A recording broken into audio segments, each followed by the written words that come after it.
Buenos días a todos. Quiero agradecer a todo el comité que permitió la realización de este simposio y a la doctora Rosario Morales Espinosa por organizarlo. Bien, voy a tomar algunos conceptos y algunas partes de las presentaciones anteriores para poder explicarles sobre la clonalidad entre cepas hospitalarias.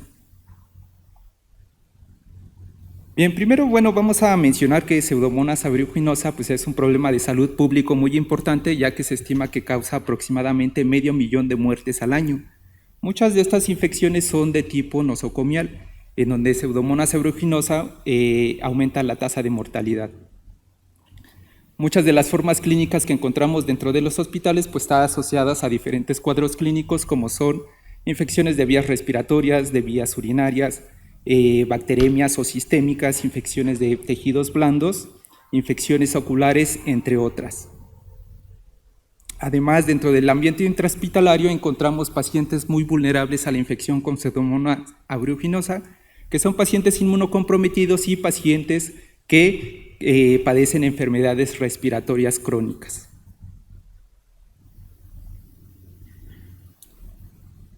Bien. Ya se mencionó anteriormente que Pseudomonas aeruginosa tiene una alta capacidad de adaptación al ambiente y principalmente a ambientes húmedos. Dentro de los hospitales podemos encontrar diferentes zonas en donde la bacteria puede colonizar, justamente lugares húmedos, como pueden ser regaderas, pueden ser lavabos, pueden ser tarjas o los grifos. Los conductos de distribución de agua. A partir de estos también puede infectar ventiladores, puede infectar o colonizar, colonizar diferentes aparatos como humidificadores, ventiladores, aires acondicionados, máquinas de diálisis o respiradores mecánicos. Entonces, gracias a que se encuentra en las tuberías o en los sistemas de distribución de agua, pues puede llegar prácticamente a cualquier parte del hospital en donde se puede establecer. Dentro del ambiente intrahospitalario, pues se ha propuesto que se puede diseminar de dos maneras. La primera es donde la fuente de contaminación es el paciente y la segunda en donde la fuente de contaminación va a ser el ambiente intrahospitalario. Cuando un paciente ingresa a un hospital y lleva una infección con Pseudomonas aeruginosas, este paciente puede liberarla al ambiente, puede contaminar al ambiente y, muy importante, también puede contaminar al personal médico que está en contacto con él. A partir de este ambiente, otros pacientes que puedan integrar y no necesariamente con una infección con Pseudomonas pueden adquirir la infección, o si el paciente de nuevo ingreso o que ya estaba sin infección tiene un contacto muy estrecho con el paciente infectado. Entonces puede haber una transmisión directa. Por otra parte, hablábamos de que la bacteria puede colonizar fuentes húmedas, principalmente distribuidores de agua, como pueden ser grifos, tuberías o regaderas. Si estos ambientes están contaminados, pues también puede pasar a otro tipo de superficies, principalmente mediada por el personal médico. A partir de este nuevo ambiente contaminado, pues un paciente de nuevo ingreso o sin infección con Pseudomonas también puede adquirir a la bacteria. Muchas veces los pacientes se lavan las manos, se bañan o tienen contacto con estas fuentes de contaminación y entonces pueden adquirir también la bacteria de manera directa.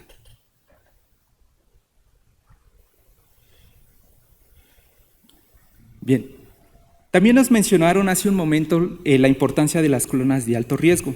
Las clonas de alto riesgo están involucradas en el desarrollo o en la presencia de brotes epidémicos que se da principalmente dentro de los hospitales. Muchas de estas clonas de alto riesgo o complejos clonales están asociados a diferentes STs, de lo cual también ya nos mencionaron. Una característica que vemos en esta imagen es que estos STs pertenecientes a clonas o complejos de alto riesgo están ampliamente distribuidos. Podemos ver aquí el ST235, que es el más incidente, el más prevalente a nivel global y que se ha identificado en más de 150 ciudades con generaciones de brotes epidémicos. Podemos ver otro ST importante como el ST 111, que también tiene una amplia distribución y que está asociado a más de 100 brotes epidémicos.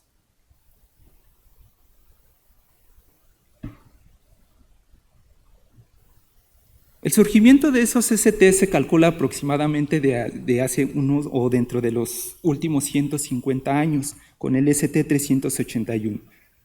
A partir de del surgimiento de este ST, hemos visto la aparición sucesiva de más STs de importancia clínica.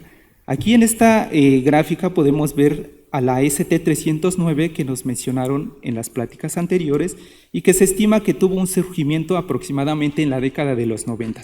A partir de los 90, esta ST está circulando en el ambiente y en los hospitales y comienzan a hacerse reportes de infecciones o asociadas a brotes.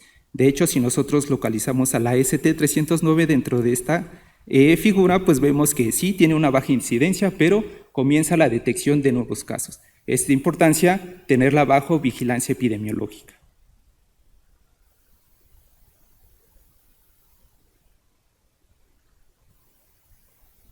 Bien, las poblaciones de Pseudomonas aeruginosa son genéticamente diversas. Mucha de esta diversidad se va a generar por transferencia horizontal, recombinación y mutación. Y esta diversidad genética va a ser mantenida por selección natural o por deriva génica. Cuando estas cepas están adaptadas al ambiente y encuentran un nuevo ambiente, por ejemplo el ser humano, pues esta bacteria va a comenzar un proceso o esta cepa va a comenzar un proceso de adaptación. Durante este primer proceso de adaptación, la bacteria puede pasar de una persona a otra, puesto que el ambiente en común es el ser humano. No obstante, durante el proceso de adaptación a su nuevo ambiente, el hospedero o el paciente le va a dar condiciones específicas, es decir, no es lo mismo el ambiente que genera una fibrosis quística a un ambiente que genera una infección ocular o una infección de vías urinarias. Y dentro de este proceso de adaptación a un nuevo ambiente, la bacteria va a comenzar a desarrollar características específicas de adaptación. Conforme avanza el proceso de adaptación y el tiempo, puede llegar a una adaptación muy específica. Durante estos procesos de adaptación, la transmisión puede ocurrir, pero la bacteria ya está altamente adaptada a cierto ambiente. Entonces, esto puede disminuir la transmisión entre diferentes ambientes. No obstante, sí se puede dar. Generalmente, cuando la bacteria ya está bastante adaptada a un ambiente, pues la transmisión va a ser entre ambientes iguales, es decir, personas o cepas que están adaptadas a la fibrosis quística van a saltar a personas con la misma patología, puesto que el ambiente ya está puesto y la bacteria ya está altamente capacitada o adaptada a ese ambiente. No obstante, bueno, esto va a determinar las cadenas de transmisión, pero también se mencionó que Pseudomonas aeruginosa tiene una alta capacidad de adaptación y plasticidad génica. Esto hace que no sea un absoluto y muchas veces cepas que están adaptadas a un ambiente pueden modificar su contenido genético o sus niveles de expresión para adaptarse a un nuevo ambiente.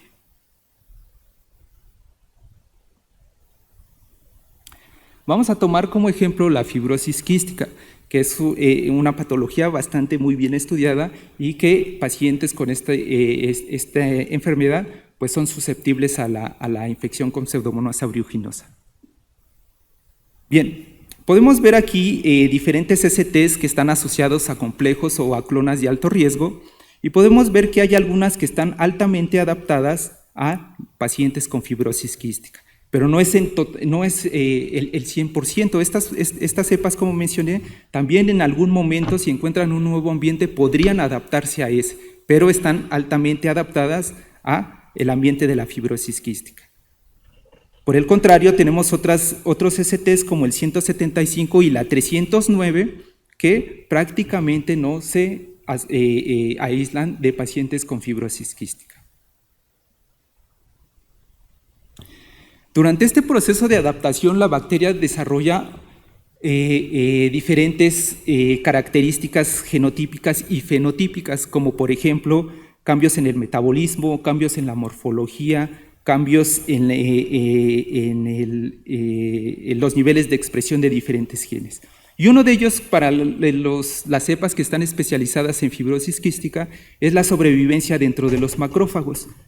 Cuando cepas aisladas de fibrosis quística o con alta capacidad para invadir pacientes con fibrosis quística, como por ejemplo vemos aquí el ST27, que lo tenemos acá, cuando son comparados con algunos otros STs de importancia clínica como el 111 y el 235, que es ampliamente distribuido y que tienen una baja afinidad a pacientes con fibrosis quística, vemos que la sobrevivencia de dentro de los macrófagos es mayor en esas cepas que están adaptadas muy bien a la fibrosis quística en comparación a aquellas que no lo están.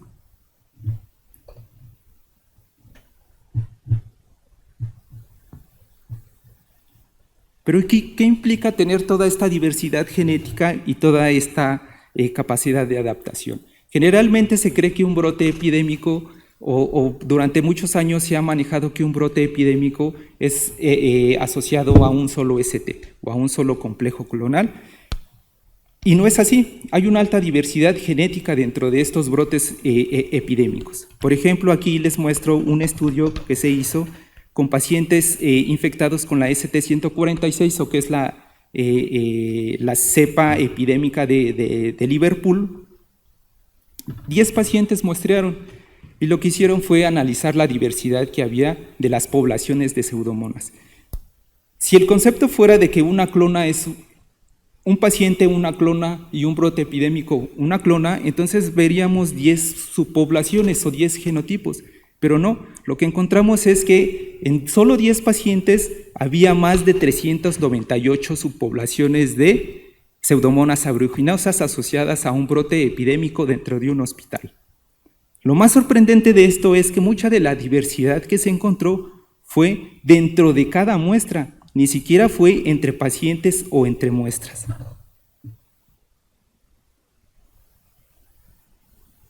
Algunos otros estudios han hecho estudios un poco más detallados de estas subpoblaciones dentro de los pacientes con fibrosis quística.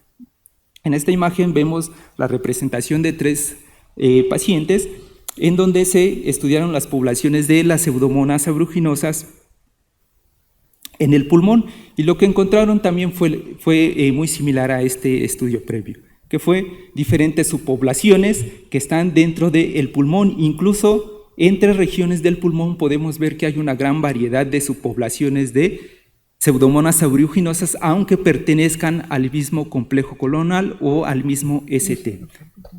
Esta diversidad se ve entre pacientes, pero también se ve, más importante, dentro de cada paciente.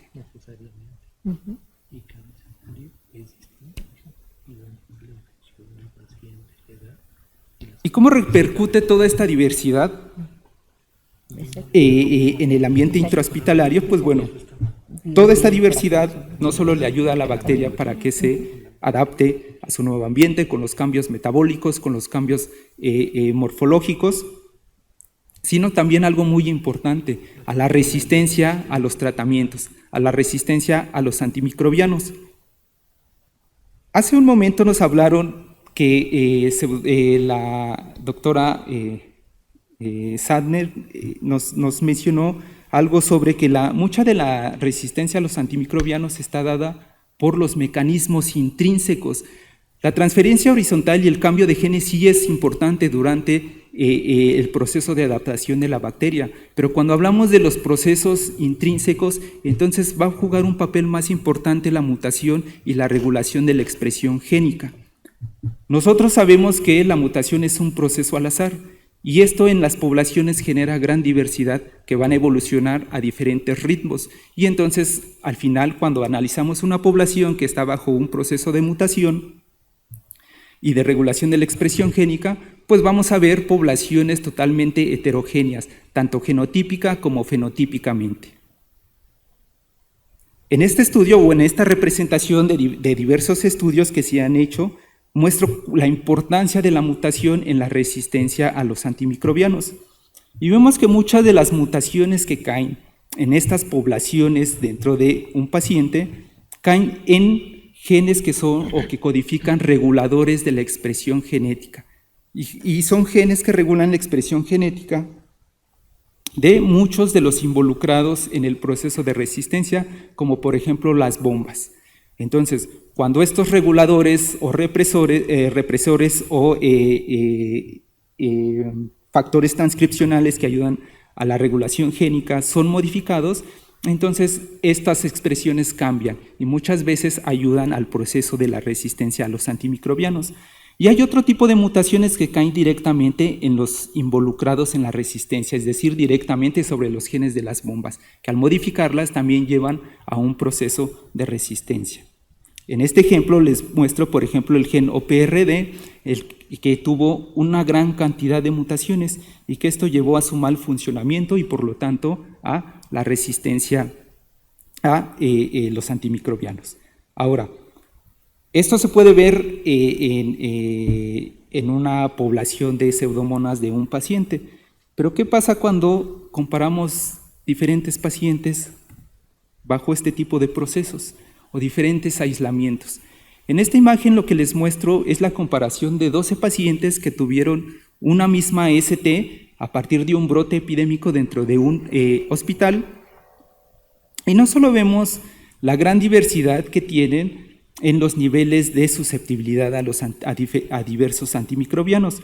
En esta imagen podemos ver el punto de corte de la zona de inhibición para los diferentes antibióticos que se probaron. Por debajo de este punto de corte vemos las bacterias o las poblaciones resistentes y por arriba las susceptibles. Ahora, vemos que entre pacientes con la misma ST o con el mismo complejo clonal tienen gran variabilidad de susceptibilidad a los diferentes antibióticos.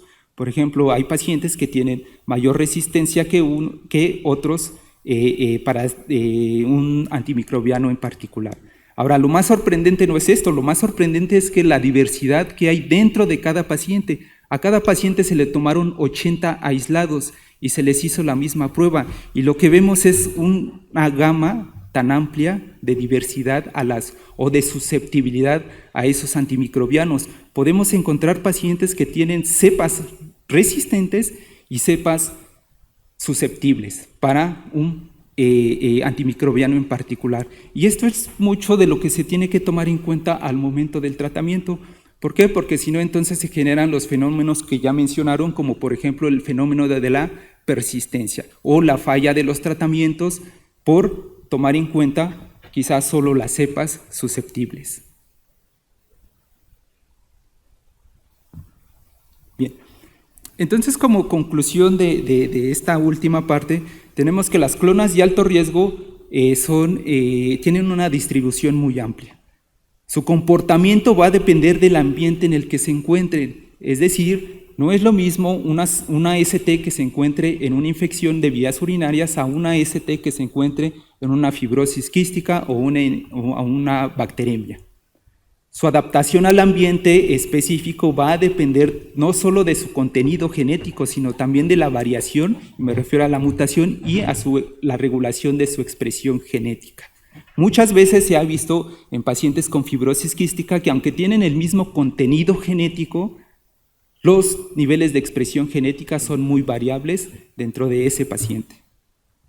Ahora, las cepas de Pseudomonas aeruginosa que causan estas infecciones dentro de los hospitales generalmente se van a generar de manera endógena, es decir, dentro del paciente.